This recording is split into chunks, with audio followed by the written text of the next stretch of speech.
Thank you, everybody, for coming to the Aaron Torres Podcast YouTube page. If you could do me a quick favor, see that little subscribe button at the bottom of your screen? Go ahead, click that subscribe button.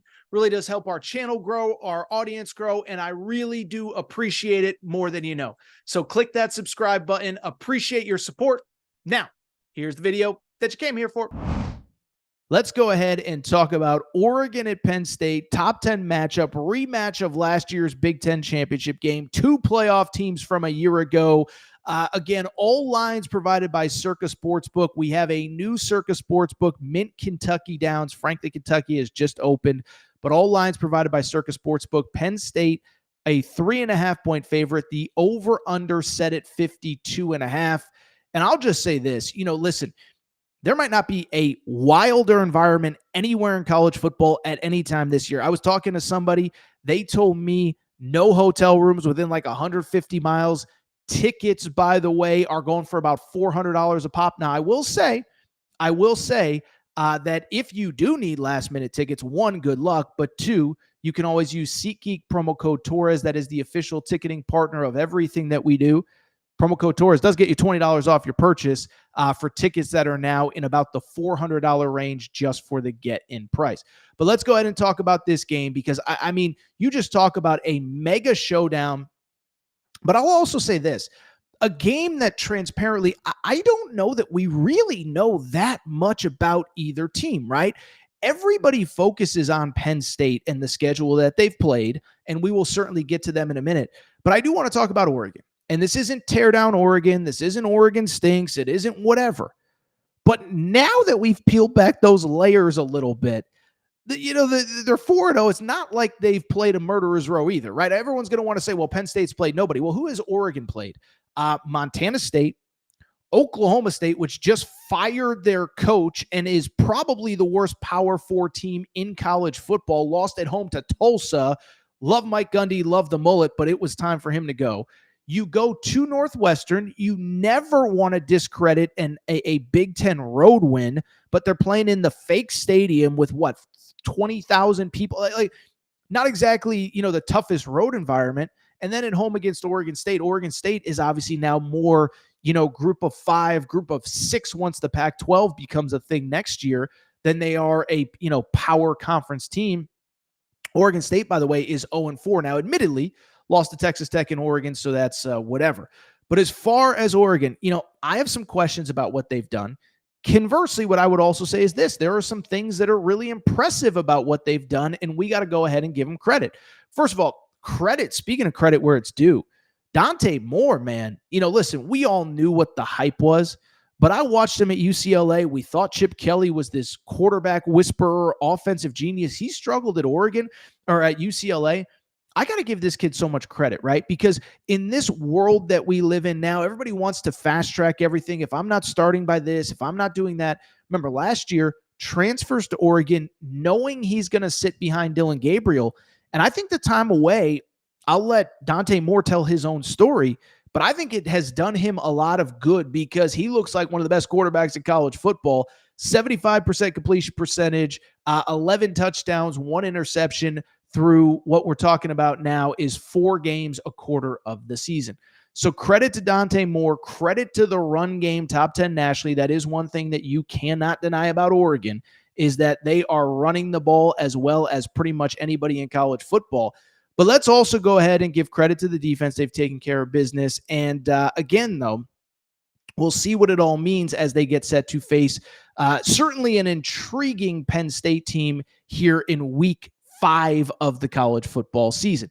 Looking at Penn State, listen, I mean, if we're going to criticize Oregon's schedule with 2 Power 4 teams on the schedule, then I don't know what Penn State we could even say about it. They're 3-0. They are coming off the bye week, but Nevada, Florida International, and Villanova, I don't know that that's exactly the murderer's row that's going to get you ready for a college football playoff appearance.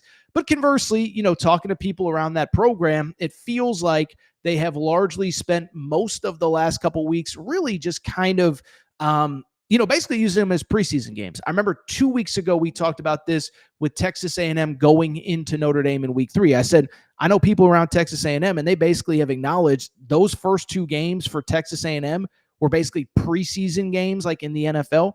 Penn State has done very much the same so far in the season. I don't, let me put it this way.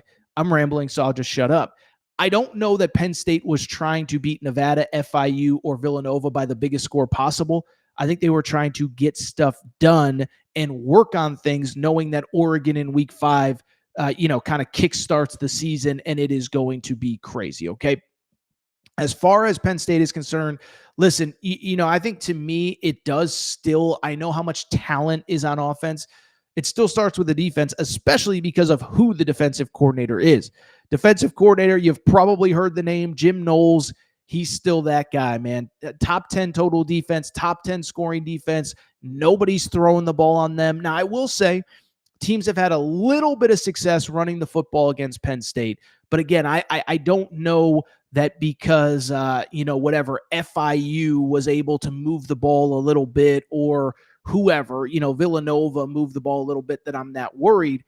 What I will say I'm a little worried about is the offense. The running backs are doing their part. Nick Singleton already has 5 touchdowns. Katron Allen is averaging 8 yards per carry, a very Katron Allen-ish stat.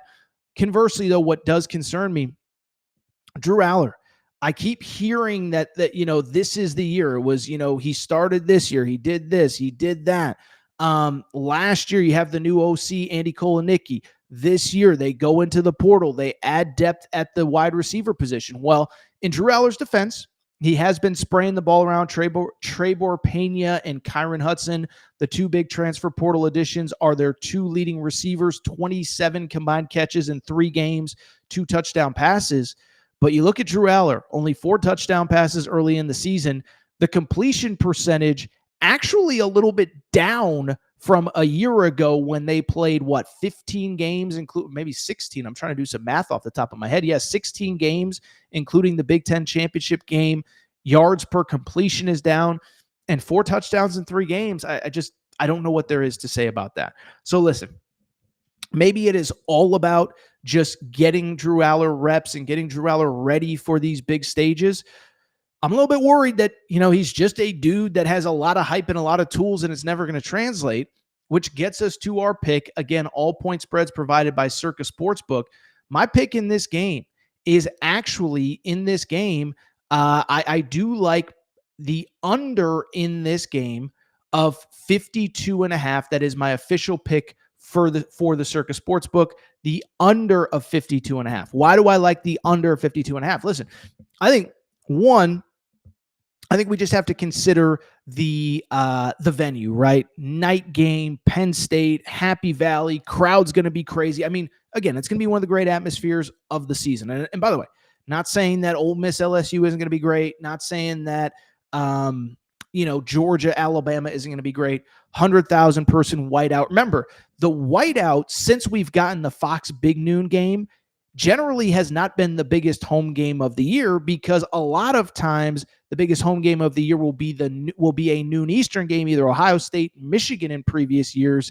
And sometimes the whiteout isn't the biggest game because the whiteout is a night game. Well, this is the biggest game, whiteout, 100,000 people. It's going to be bananas. And so I think when you look at Oregon's side of things, one, don't think that they're going to put too much on Dante Moore's plate, okay? Dante Moore, I know he started road games, started at Northwestern a few weeks ago. Also, conversely, started a few road games at UCLA a couple of years ago.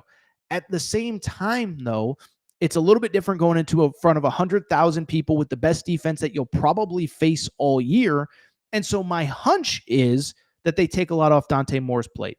The run game, as I said, has been very effective. I mean, they were ripping off like 14 yards a carry, and that's a little bit hyperbolic, but they've been running the ball really well. Maybe it's not too hyperbolic. Noah Whittington averaging 12 yards per carry with 2 touchdowns.